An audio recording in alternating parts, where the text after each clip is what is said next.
Could you live on $18,000 over 6 months? How about if you had a mortgage to pay? What if you're in your 40s or 50s and you've recently been made redundant?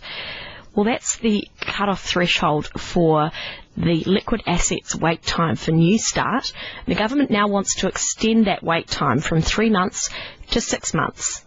It's being debated in Parliament in a week or two. The liquid assets wait period is the time you have to wait before being paid an allowance, including Newstart, if you have liquid funds above that threshold. So basically, if you're single with 18 grand in the bank, the government wants you to wait 6 months before you can get any income support. There's lots of Newstart recipients in this region, almost 6,000 in northwest Victoria, almost 2,200 in Mildura, almost 700 in Swan Hill.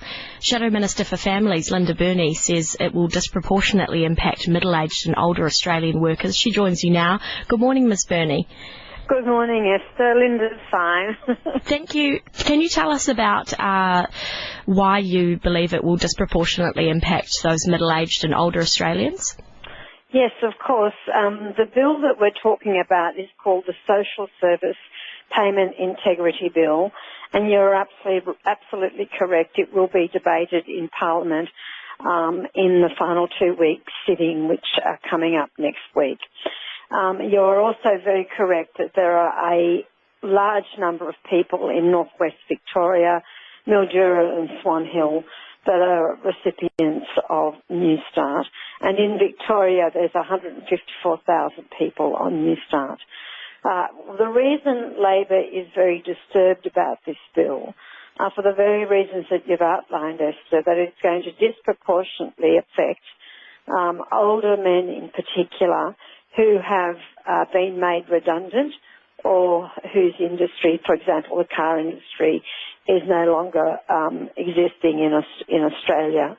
And the fact that the government is saying to these people that have worked all their lives, that have paid taxes, that may be in their 50s, look, you know, you're going to have to wait now 6 months before you can qualify for a Newstart payment is, in my view, unacceptable. $18,000 to many Australians will sound like quite a lot of money, is it not? It does.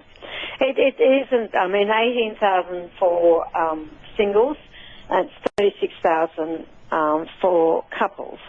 But imagine that you've got to live on that for 6 months.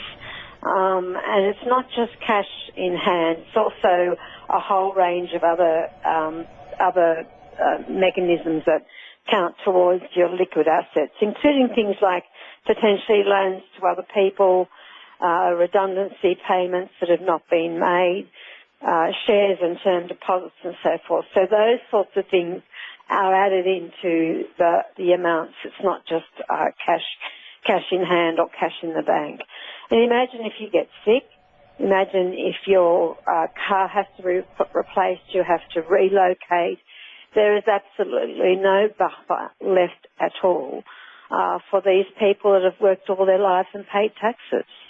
Is the issue not then with the limit itself at 18 grand for a single, or is that okay? It's just the fact that it's been stretched out to six months. Well, I think the amounts are problematic, but like you just said, the really problematic thing from our perspective is that there is no reason for the government to double the waiting time except to save money. That's the only motivation that the government has here. There is no logical explanation on why they want to double the waiting time, and I don't think that's good enough. If there was a very good reason, then the government should tell us what it is, but there isn't a good reason, and that's why the government is simply not talking about it.